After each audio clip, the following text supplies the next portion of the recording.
mengawali dalam doa. Untuk ketua kelas, Bapak persilakan. Kita bisa berdoa.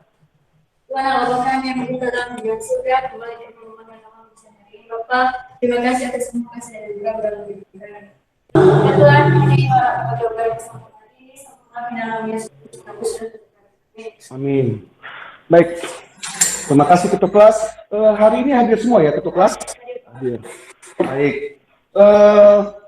Semoga walaupun kita masuk siang, tetap semangat, ya kan, termotivasi, dan pelajaran hari ini benar-benar fokus, benar-benar konsentrasi, dan mengerti. Karena pada hari ini kita akan belajar tentang jaringan kabel. Jaringan komputer.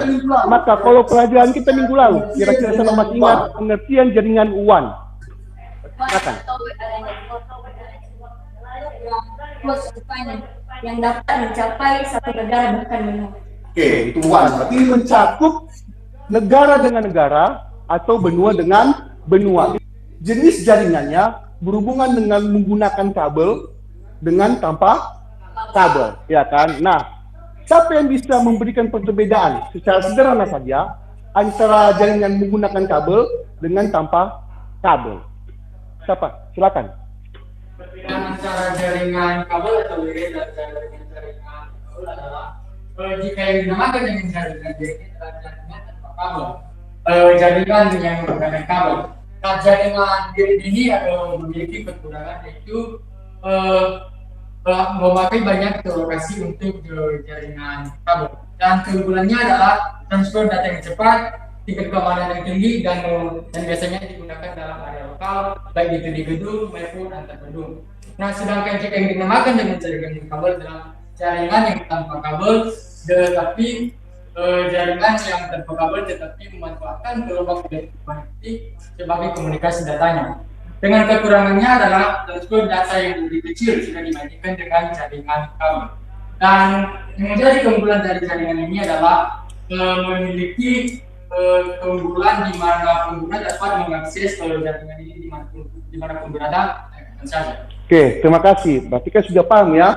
WAN berarti berhubungan, pasti mau tidak mau berhubungan dengan near kabel. Maka tujuan pembelajaran kita yang meliputi tentang materi jaringan near kabel di bagian pengetahuan terbagi 3, yaitu diharapkan kalian dapat menjelaskan pengertian dari jaringan near kabel, lalu dapat mengidentifikasi konsep jaringan near kabel.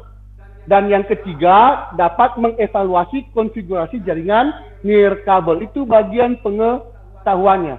Nah, di bagian proses, itu diharapkan kalian bisa menjelaskan atau memahami, menguraikan langkah-langkah konfigurasi jaringan near kabel. Dan di bagian keterampilan yang diharapkan setelah selesai materi pelajaran ini adalah dapat melakukan evaluasi jaringan near kabel. Hubungan dengan pelajaran kita waktu kelas 10, komputer dan jaringan dasar, itu ada KD 311, 12 dengan KD 314, berhubungan dengan kompetensi kita hari ini, yaitu mengevaluasi jaringan near kabel, dan di bagian keterampilannya adalah mengkonfigurasi jaringan near kabel. Apa saja cakupan materi yang akan kita uraikan hari ini, meliputi tentang langkah-langkah konfigurasi jaringan near kabel, lalu dapat menggunakan komputer mempraktikkan cara mengevaluasi jaringan near kabel dengan memperhatikan beberapa urutannya, yaitu dengan urutan langkah-langkah konfigurasi, IP address, konektivitas, visual loss, interferensi, dan sistem keamanan. Dan di bagian praktiknya diharapkan kalian dapat mampu membangun jaringan near kabel dengan memanfaatkan router Wi-Fi menjadi akses point. Itulah uraian materi kita pada siang hari ini. Nah, tadi teman kamu sudah menguraikan secara sederhana apa itu jaringan near kabel. Nah, jaringan near kabel itu pasti berhubungan tentang topologi, ya kan, topologi. Kenapa? Jaringan kabel ini kan menghubungkan tanpa akan menghubungkan komputer yang satu menggunakan akses point. Seperti Bapak bilang tadi, di jaringan near kabel tanpa kabel, otomatis kita akan membahas tentang dua topologi yang sering digunakan untuk membangun jaringan tanpa kabel atau near kabel. Ada dua, ad hoc dan infrastruktur. Maka ada baiknya kita menonton video, semoga masih bisa disimak walaupun keadaan mati lampu.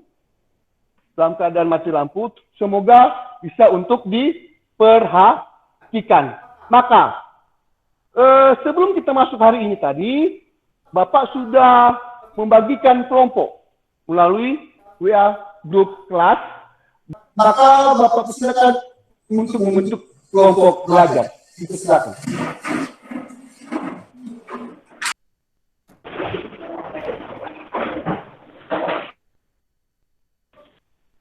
Oke. Maka tolong dulu diperhatikan, nanti setelah itu kita akan melakukan evaluasi tentang bagaimana mengevaluasi jaringan near kabel menggunakan access point.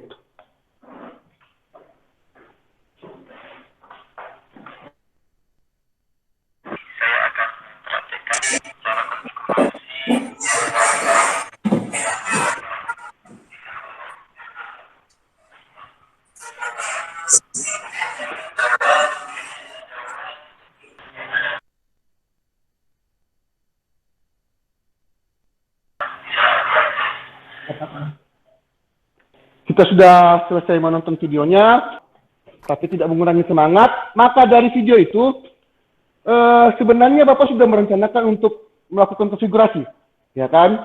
Ini ada access point, karena kondisi mati lampu, maka kita ubah dari video tadi.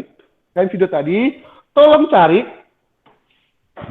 bagaimana cara melakukan konfigurasi dari TL garis datar WR 840N. Tolong dicari, di browse di videonya di YouTube bagaimana langkah-langkah melakukan konfigurasi. Lalu nanti kalian ketik, membuat laporan, itu nanti kalian presentasikan bagaimana cara melakukan atau langkah-langkah dari melakukan konfigurasi jenis TP-Link dari WR 840N. Persilakan.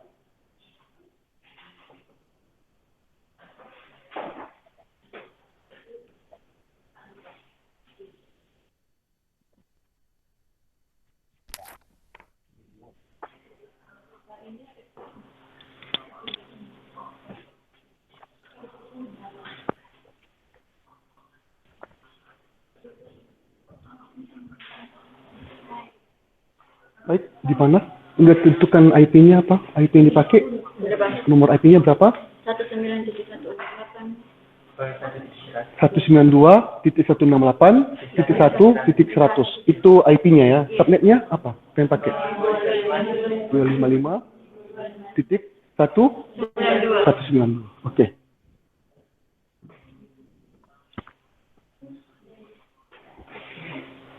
Bagaimana? Sudah menentukan IP-nya? Udah. IP-nya apa yang kalian pakai? Pak Yan. Yan. Aduh, IP orang Jawa. 192.168.1.1. Subnetnya berapa? Rektor PTPG Malang.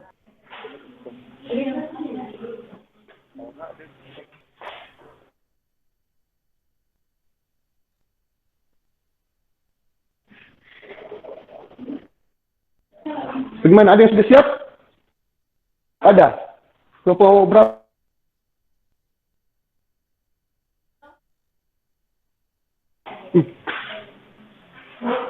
Baik.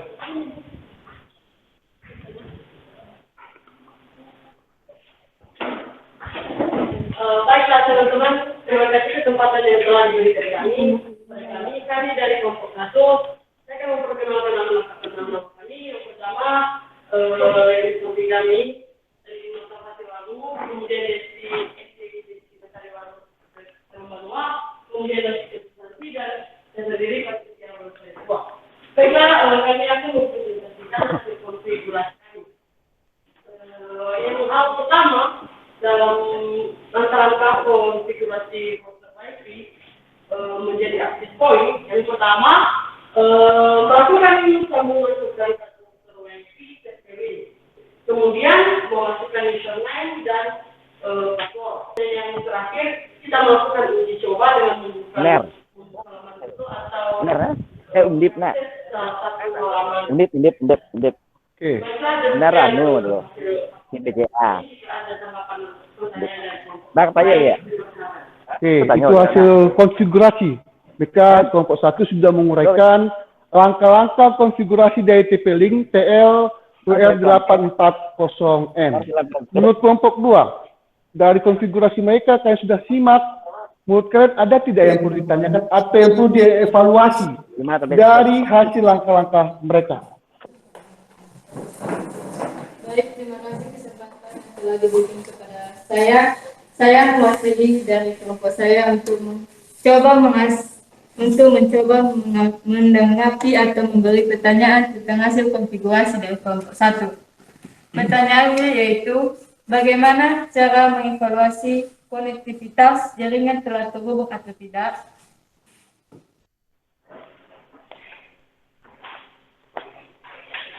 Oke, silakan kelompok 1. Menggunakan aplikasi Chrome atau CMD dengan menekan tombol gambar jendela R. Yang pertama, untuk mengetahui alamat IP address masing-masing host dengan mengetik IP config lalu enter.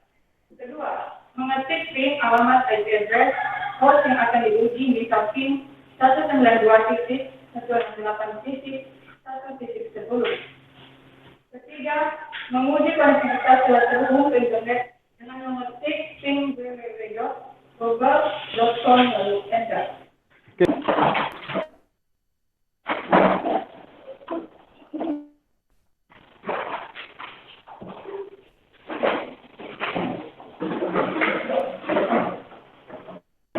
Sekarang giliran untuk kelompok 2. Silakan kelompok 2, bagaimana hasil kalian telah mengurai langkah-langkah dari konfigurasi Telah diberikan kepada kelompok kami.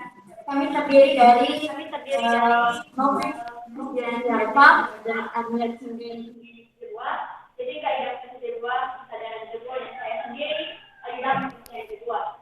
Saya akan mempresentasikan hasil dari konfigurasi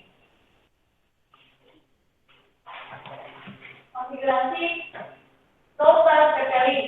Langkah-langkah konfigurasi router TP-Link, di mana langkah-langkahnya sebagai berikut. Yang pertama, melakukan sambungan perangkat router WiFi TP-Link. Kedua, melakukan asesmen atau nama pengguna dan password. Yang ke-12, asesmen dengan AP device siap untuk diakses. untuk kali ini biarlah saya ya kan ingin mencoba mengevaluasi dari konfigurasi kelompok 2. Tadi kalau Bapak tidak salah menyimak, ya kan,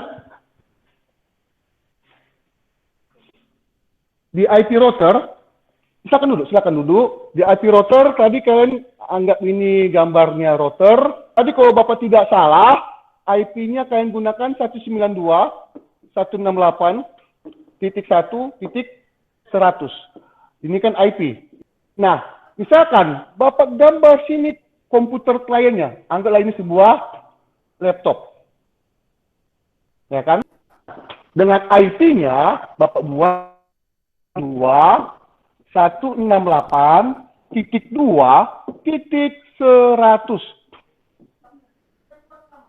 Subnetnya saya buat sama, Bapak buat sama, 255.255 titik 192. Menurut kalian, apakah ini bisa connect secara nirkabel atau tidak? Dan yang kedua, akan mencoba menanggapi pertanyaan dari Bapak. Menurutkan tidak. Kenapa? Karena IP yang Bapak berikan itu adalah IP statis. IP statis, oke. IP statis itu adalah IP yang diberikan secara otomatis dari access point kepada computer lain. Oke. Sedangkan yang kami setting di access point yaitu IP dinamis. Ya. IP dinamis itu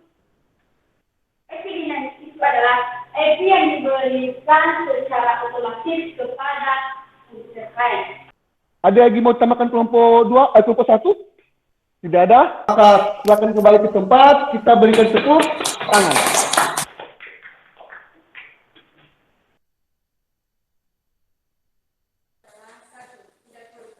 Yang kedua, dapat berbagai perangkat yang ketiga dapat diaplikasikan. Oke, itu secara umum. Kalau kita secara khusus, karena kalian belajar di bagian TKJ, teknik komputer perjalanan, maka ketika kalian sudah bisa membangun pertama, lalu bisa menguraikan langkah-langkah konfigurasi, secara tidak langsung kalian sudah bisa menjadi teknisi jaringan. Umpan baliknya, ya, perangkat, ya kan, router atau fixed point, kalian juga punya smartphone, ya kan, ada pakai datanya daripada kalian, ya kan, itu umpan baliknya sama kalian, bisa kalian terapkan sama kalian, ya kan, daripada kalian menganggur, bisa dijadikan sebagai usaha. Dengan jaringan yang ada di smartphone, bisa dikoneksikan ke access point. Lalu, sebelum kita mengakhiri tugas atau mata pelajaran kita hari ini, Bapak sudah atau baru saja men-sharekan ya tugas di grup kelas masing-masing. Alangkah baiknya mengerjakan LKPD, ya kan? LKPD mengerjakan secara kelompok. Namun ada tugas yang kedua, LP3, ya kan? LP3, tapi tugas ini dikerjakan secara individu. Maka minggu depan kita akan belajar tentang KD 3.3. Yaitu segi pengetahuannya, yaitu untuk mengetahui permasalahan jaringan nirkabel. Apa permasalahan yang ada di jaringan nirkabel? Itu dia kira-kira pelajaran kita hari ini dan pelajaran kita minggu depan. Demikian saja, maka Bapak ucapkan selamat siang.